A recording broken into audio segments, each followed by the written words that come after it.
Viewers on my channel will recognise this spot, and it's the start of my usual route. And here is the Svartpilen 701 in all its glory. Now I understand, looking online and at forums, this does appear to be a bit of a Marmite bike.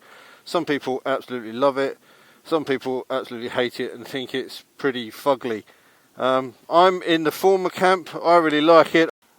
Let's have a look at what it is like to ride. It's very similar to the Vitpilen, and I have already reviewed that, so I'll put a link up here for you to go and have a look at that.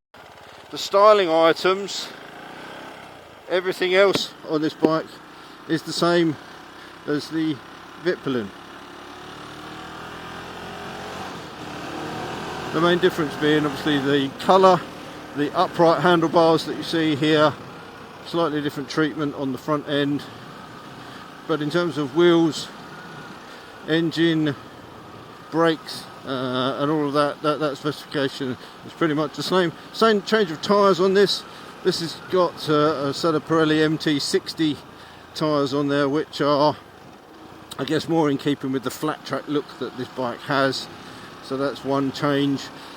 Suspension, we'll come on to that a little bit later on. It seems to be exactly the same set of forks and shock at the rear. Feels pretty much the same. In fact, I had to take a little bit of the compression out of the front forks. You have got that adjustability for compression and rebound on here, but I took a little bit of that out just to soften it up for these kind of roads.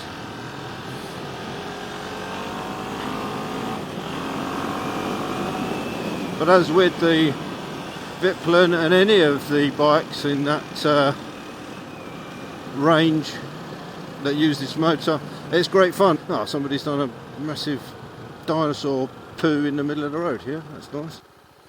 I'll tell you what, if that Honda Civic can get through there, I can get through there. He says.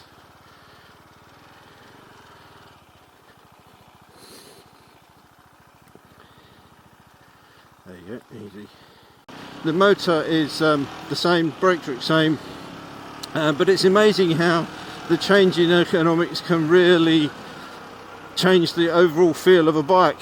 You're sat obviously more upright on this bike than you would be on the Vitpilen, but just having the higher, wider bars gives you so much more leverage, which means that it's much more flickable and much more controllable.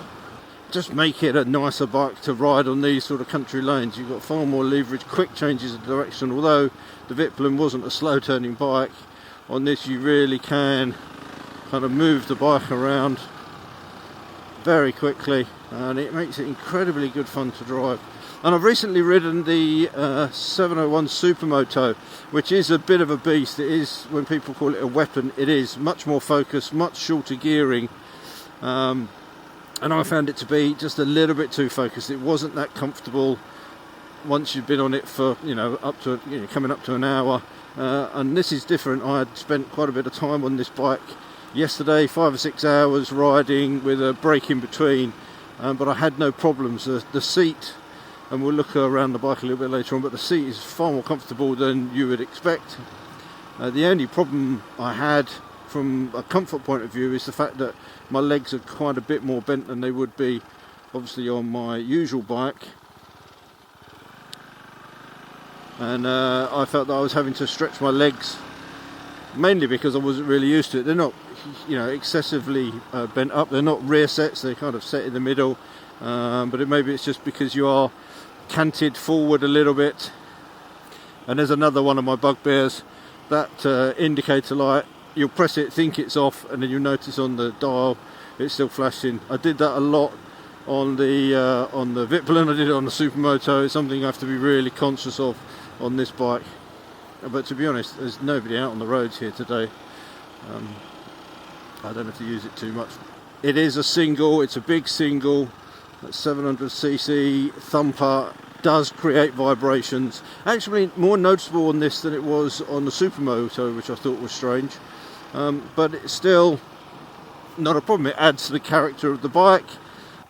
And actually the riding position of the bikes that I've reviewed recently, this reminds me most of the Speed Twin in terms of the riding position. Obviously a very different bike, but it feels similar in that sense. This obviously feels quite a bit lighter. I think the bike weighs 150 kilos. I'll put the weight and stuff up on the screen, but it's around about the 150 kilo mark. This bike only had, I think, it had only just been running when I picked it up from Husqvarna, and already in the few hundred miles that I've done it, it started to add a nice little crackle, particularly in second gear. You shut the throttle off on overrun, you do get a little bit of a crackle out of that exhaust, which is quite nice. And I think this, you might not be able to pick it up here because of the stabilisation on my GoPro Hero 7.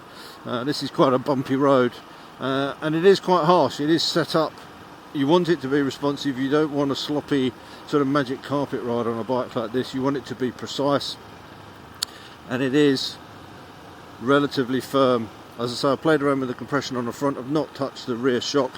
I haven't really got the bike long enough to worry about setting that up. But it's good, it works well. I've been impressed with the tyres. They are nice and grippy. They've got that sort of block tread pattern on them, to a lesser extent than a knobbly, so they will be good on the odd bit of gravel road, but they do work well on most road surfaces. Haven't tried them in the wet. It hasn't rained. Well, I've not been riding this bike in the rain since I've had it, to be fair. You do get a little bit of movement out of them. As I say, sometimes these blocks can be quite squashy, and you do occasionally, pushing it hard in the bends, you can feel a little bit of movement, but it's very predictable. It's not disconcerting, you're just aware that it's there.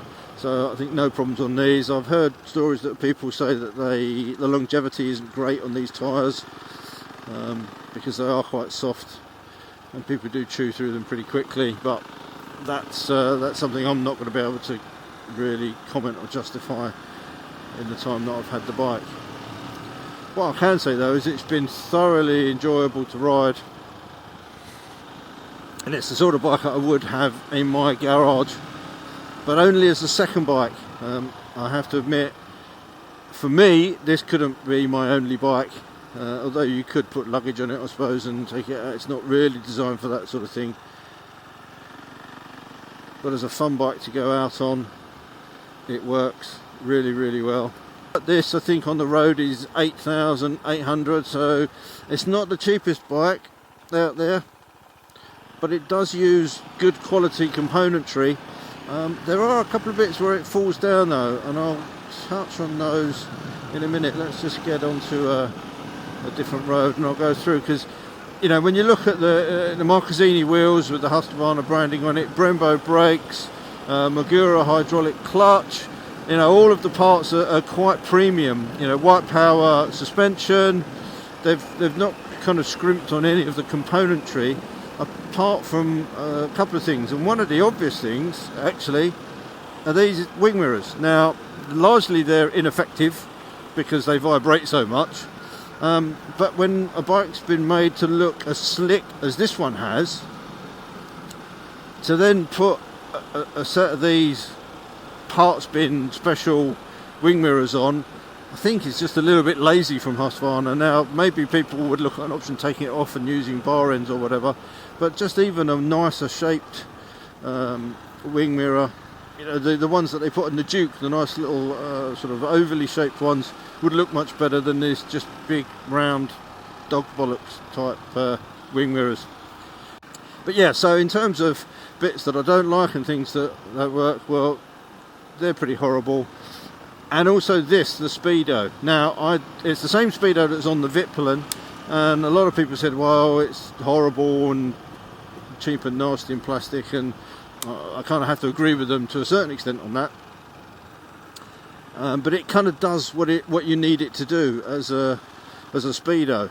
If you compare it to something like the Supermoto, which has got virtually no information, this I've got a fuel range that showed me to empty my speed, my gear selector, temperature, time, fuel, rev counter. It's all there. Everything that I need is there.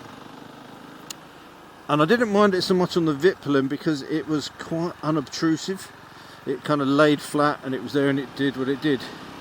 Here they've kind of made a feature of it and they've stuck it up in front of you, and you've got no adjustment to that. It's just up there on a plastic bracket If you look at the back of it, the back's unfinished. It's just, again, it's one of those sort of jarring pieces when a bike has been really carefully crafted in the design studio to look the way it does. Doesn't really do it for me. I'm not really concerned about what's in it because that works really well and it's easy to read at night. But it's just that overall design doesn't look great. But yeah, this is the sort of place where I think this bike excels. It's great in the city, it's great for heaming around on A roads, perfectly tractable, works on the motorway as well if you can put up with the wind buffeting, so for long distance maybe not, but on this kind of road that single motor punches out a nice lot of torque, obviously a great amount of power, and it's just at a twist of the wrist you're away.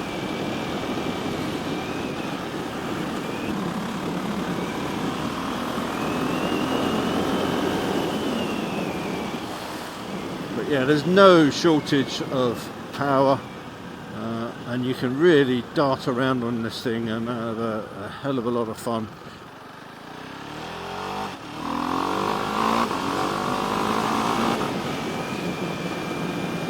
As you can see, picked up really nicely.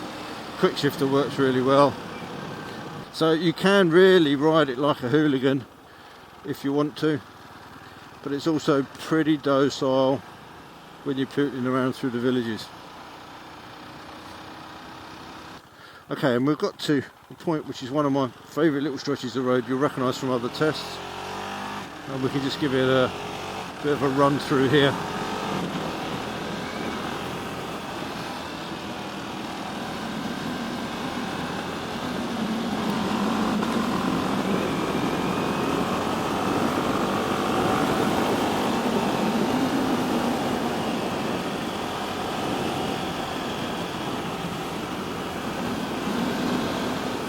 Nice controllable power, nothing too snatchy, there's no dramas. You pick a line on this bike that you want on that bend and it will just hold it. The suspension does a fantastic job there.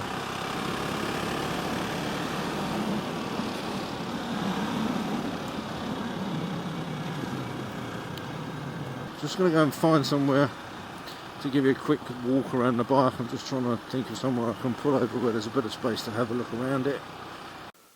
Put it in the shade because it might be a bit easier to see than in the bright sunshine.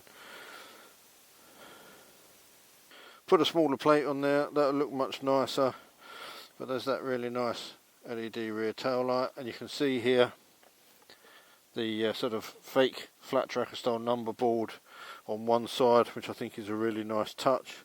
But outside of that, all the components are good. But yeah, this is what I'm talking about with this. Just looks a bit unfinished. If it maybe had a cover over that, things would be much nicer. And those god awful wing mirrors.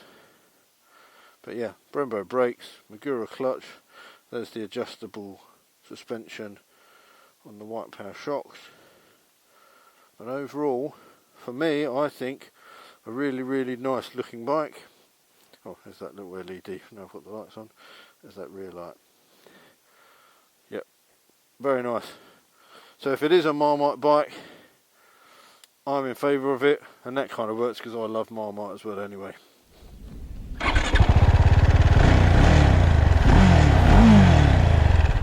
But the economy seems pretty good.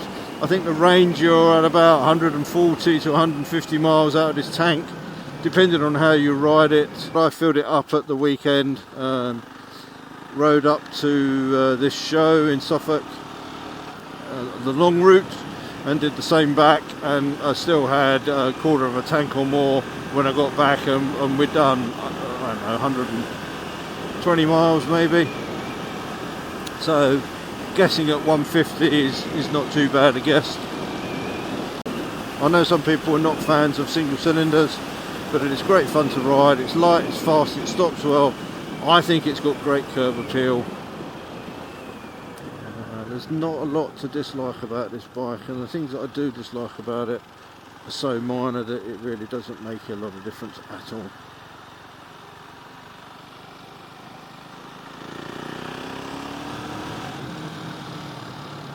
I hope you found this useful. Thanks for watching. Until next time, take care, ride safe, and I'll see you soon.